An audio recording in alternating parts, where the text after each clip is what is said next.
بچہ کو اس چیز پر مار سکتا ہے جس پر اپنے بچہ کو مارتا ہے، کیونکہ اگر یتیم بچہ کو مطلق العنان چھوڑ دیا جائے تو علم و ادب سے بالکل کورا رہ جائے گا، اور عموماً بچے بغیر تنبیہ قابو میں نہیں آتے، اور جب تک انہیں خوف نہ ہو کہنا نہیں مانتے، مگر مارنے کا مقصد صحیح ہونا ضرور ہے۔ ایسے ہی موقع پر فرمایا گیا واللہ یعلم المفسد واللہ یعلم المفسد من المصلح، یعنی اللہ کو معلوم ہے کہ کون مفسد ہے اور کون مصلح ہے۔ اسی طرح اساتذہ بھی بچوں کو نہ پڑھنے یا شرارت کرنے پر سزائیں دے سکتے ہیں، مگر وہ کلیہ اس کے پیش نظر بھی ہونا چاہیے کہ اپنا بچہ ہوتا تو اسے بھی اتنی ہی سزا دیتے، بلکہ ظاہر تو یہ ہے کہ ہر شخص کو اپنے بچہ کی تربیت و تعلیم کا جتنا خیال ہوتا دوسرے کا اتنا خیال نہیں ہوتا۔ تو اگر اس کام پر اپنے بچہ کو نہ مارا یا کم مارا اور دوسرے بچہ کو زیادہ مارا تو معلوم ہوا کہ یہ مارنا محض غصہ اتارنے کے لیے ہے، سدھارنا مقصود نہیں، ورنہ اپنے بچہ کے سدھارنے کا زیادہ خیال ہوتا۔ مسئلہ نمبر 2، عالم اگرچہ جوان ہو بوڑھے جاہل پر فضیلت رکھتا ہے، لہذا چلنے اور بیٹھنے میں، گفتگو کرنے میں بوڑھے جاہل کو عالم پر تقدم کرنا نہ چاہیے، یعنی اسے یہ نہیں سوچنا چاہیے کہ میں عمر میں اس سے بڑا ہوں، میں اسے میرا لحاظ کرنا چاہیے، نہیں، بلکہ عالم عالم ہوتا ہے، عالم کی فضیلت بوڑھے جاہل پر ہوگی، یعنی بات کرنے کا موقع ہو تو اس سے پہلے کلام یہ نہ شروع کرے، نہ عالم سے آگے آگے چلے، نہ ممتاز جگہ پر بیٹھے۔ عالم غیر کرشی غیر عالم پر فضیلت رکھتا ہے، عالم کا حق غیر عالم پر ویسا ہی ہے جیسا استاذ کا حق شاگرد پر ہے۔ عالم اگر کہیں چلا بھی جائے تو اس کی جگہ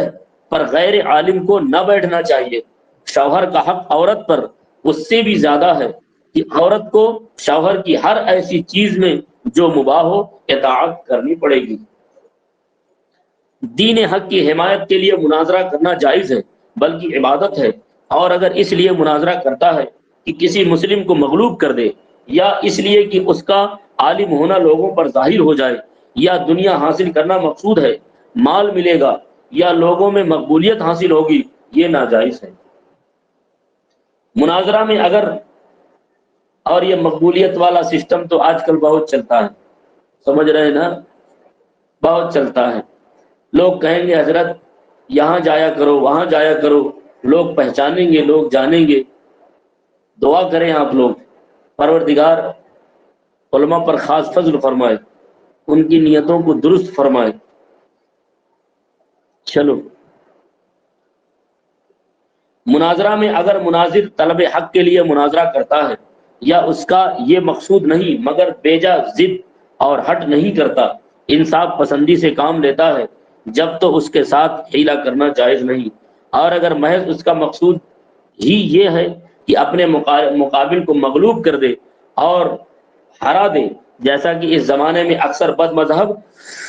اسی قسم کا مناظرہ کرتے ہیں، تو اس کے مکر داؤ سے اپنے کو بچانا ہی چاہیے۔ ایسے موقع پر اس کے قید سے بچنے کی ترکیبیں کر سکتے ہیں۔ ممبر پر چڑھ کر وعظ و نصیحت کرنا انبیاء علیہم السلام کی سنت ہے، اور اگر تذکیر و وعظ سے مال و جاہ مقصود ہو تو یہ یہود و نصارہ کا طریقہ ہے۔ وعظ کہنے میں بے اصل باتیں بیان کر دینا، مثلا احادیث میں اپنی طرف سے کچھ جملے ملا دینا، یا ان میں کچھ ایسی کمی کر دینا جس سے حدیث کے معنی بگڑ جائیں، جیسا کہ اس زمانہ کی اکثر مقررین کی تقریروں میں ایسی باتیں بکثرت پائی جاتی ہیں کہ مجمع پر اثر ڈالنے کے لیے ایسی حرکتیں کر ڈالتے ہیں، ایسی وعظ گوئی ممنوع ہے۔ اسی طرح یہ بھی ممنوع ہے کہ دوسروں کو نصیحت کرتا ہے اور خود انہی باتوں میں آلودہ ہے، اس کو سب سے پہلے اپنی ذات کو نصیحت کرنی چاہیے، اور اگر واعظ غلط باتیں بیان نہیں کرتا اور نہ اس قسم کی کمی بیشی کرتا ہے، بلکہ الفاظ و تقریر میں لطافت اور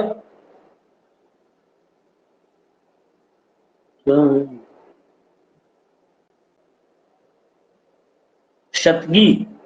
یہ کیا ہوتا ہے، لطافت درستگی لے لو، لطافت اور درستگی کا خیال رکھتا ہے تاکہ اثر اچھا پڑے، لوگوں پر رقت طاری ہو، اور قرآن و حدیث کے فوائد اور نکات کو شرح و بسط کے ساتھ بیان کرتا ہو، تو یہ چیز اچھی ہے۔ معلم نے بچوں سے کہا کہ تم لوگ اپنے اپنے گھروں سے چٹائی کے لیے پیسے لاؤ۔ پیسے اکٹھے ہوئے، کچھ پیسوں کی چٹائیاں لایا اور کچھ خود رکھ لیے۔ جو اپنے کام میں صرف کرے گا ایسا کر سکتا ہے، کیونکہ بچوں کے باپ وغیرہ اس قسم کے پیسے اس غرض سے دیتے ہیں کہ بچ رہے گا تو وہ میاں جی کا ہوگا، وہ ہرگز اس کے امیدوار نہیں رہتے کہ جو کچھ بچے گا واپس ملے گا، اور جان بوجھ کر اس سے زیادہ دیا کرتے ہیں جتنے کی ضرورت ہے۔ اس سے معلوم ہوتا ہے کہ ان کا مقصود اس رقم زائد کی تملیک ہے۔ عالم اگر اپنا عالم ہونا لوگوں پر ظاہر کرے تو اس میں حرج نہیں، مگر یہ ضرور ہے کہ تفاخر کے طور پر یہ اظہار نہ ہو کہ تفاخر حرام الہی کے لیے یہ اظہار ہو، اور یہ مقصد ہو کہ جب لوگوں کو ایسا معلوم ہوگا تو استفادہ کریں گے، کوئی دین کی بات پوچھے گا، کوئی پڑھے گا۔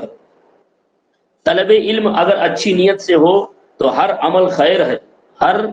عمل خیر سے یہ بہتر ہے، کیونکہ اس کا نفع سب سے زیادہ ہے، مگر یہ ضرور ہے کہ فرائض کی انجام دہی میں خلل و نقصان نہ ہو۔ اچھی نیت کا یہ مطلب ہے کہ رضائے الہی اور آخرت کے لیے علم سیکھے، طلب دنیا طلب جاہ نہ ہو۔ اور طالب کا اگر مقصد یہ ہو کہ میں اپنے سے جہالت کو دور کروں اور مخلوق کو نفع پہنچاؤں، یا پڑھنے سے مقصود علم کا احیاء ہے، مثلا لوگوں نے پڑھنا چھوڑ دیا ہے، میں بھی نہ پڑھوں تو علم مٹ جائے گا، یہ نیتیں بھی اچھی ہیں۔ اور اگر تصحیح نیت پر قادر نہ ہو، جب بھی نہ پڑھنے سے پڑھنا اچھا ہے۔ مسئلہ نمبر 10، عالم و متعلم کو علم میں بخل نہ کرنا چاہیے۔ مثلا اس سے عاریت کے طور پر کوئی کتاب مانگے یا اس سے کوئی مسئلہ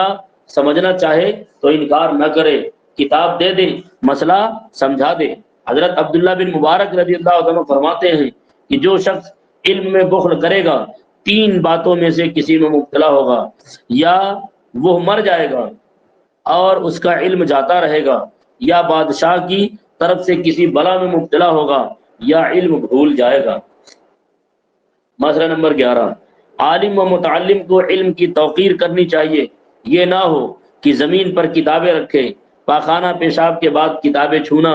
چاہے تو وضو کر لینا مستحب ہے، وضو نہ کرے تو ہاتھ ہی دھو لے، اب کتابیں چھوئے۔ اور یہ بھی نہ چاہیے کہ عیش پسندی میں نہ اور یہ بھی چاہیے کہ عیش پسندی میں نہ پڑے، کھانے پہننے رہنے سہنے میں معمولی حالت اختیار کرے، عورتوں کی طرف زیادہ توجہ نہ رکھے، مگر یہ بھی نہ ہو کہ اتنی کمی کر دے کہ تقلیل غذا اور کم خوابی میں اپنی جسمانی حالت خراب کر دے، اور اپنے کو کمزور کر دے کہ خود اپنے نفس کا بھی حق ہے اور بیوی بچوں کا حق ہے، سب کا حق پورا کرنا ہے۔ تو اگر عالم یا عالمہ ہیں تو ان ساری چیزوں کا ہمیشہ خیال رہنا چاہیے، اٹھنے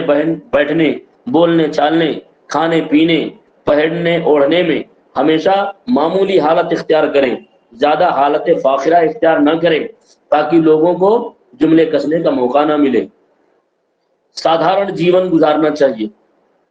کیونکہ اس کے علم نے اس کو یہی سکھایا ہے۔ ہاں، اگر اتنا پڑھنے کے باوجود بھی اگر آپ کے لباس یا آپ کے چال چلن میں کوئی فرق نہیں پڑا ہے تو سمجھ لیں کہ آپ کا علم آپ کو فائدہ نہیں دے رہا ہے۔ کچھ کریں تاکہ آپ کا علم آپ کو فائدہ دے سکے۔ عالم و متعلم کو یہ بھی چاہیے کہ لوگوں سے میل جول کم رکھیں اور فضول باتوں میں نہ پڑیں، اور پڑھنے پڑھانے کا سلسلہ برابر جاری رکھیں، دینی مسائل میں مذاکرہ کرتے رہیں، کتب بینی کرتے رہیں، کسی سے جھگڑا ہو جائے تو نرمی اور انصاف سے کام لیں، جاہل اور اس میں اس وقت بھی فرق ہونا چاہیے۔ استاد کا ادب کرے، اس کے حقوق کی محافظت کرے اور مال سے اس کی خدمت کرے، اور استاد سے کوئی غلطی ہو جائے تو اس میں پیروی نہ کرے۔ استاد کا حق ماں باپ اور دوسرے لوگوں سے زیادہ جانے، اس کے ساتھ تواضع کے سے پیش آئے، جب استاد کے مکان پر جائے تو دروازہ پر دستک نہ دے بلکہ اس کے برآمد ہونے کا انتظار کرے۔ نہ اہلوں کو علم نہ پڑھائے اور جو اس کے اہل ہوں ان کی تعلیم سے انکار نہ کرے کہ نہ اہلوں کو پڑھانا علم کو ضائع کرنا ہے اور اہل کو نہ پڑھانا ظلم و جور ہے۔ نہ اہل سے مراد وہ لوگ ہیں جن کی نسبت معلوم ہے کہ علم کے حقوق کو محفوظ نہ رکھ سکیں گے، پڑھ کر چھوڑ دیں گے، جاہلوں کے سے افعال کریں گے یا لوگوں کو گمراہ کریں گے یا علماء کو بدنام کریں گے۔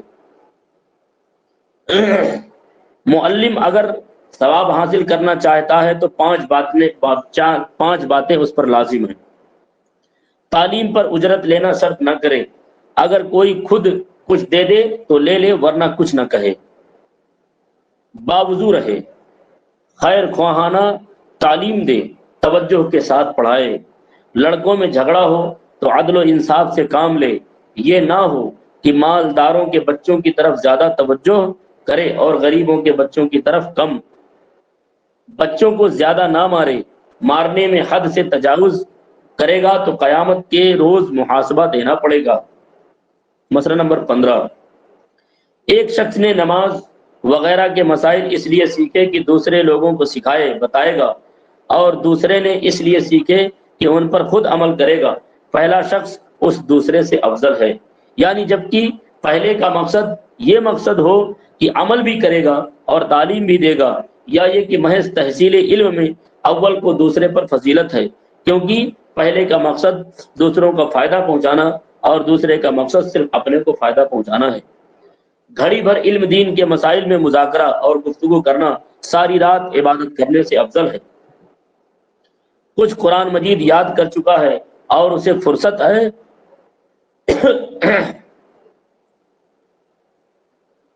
کچھ قرآن مجید یاد کر چکا ہے اور اسے فرصت ہے تو افضل یہ ہے کہ علم فقہ سیکھے، کہ قرآن مجید حفظ کرنا فرض کفایہ ہے اور فقہ کی ضرور باتوں کا جاننا فرض عین ہے۔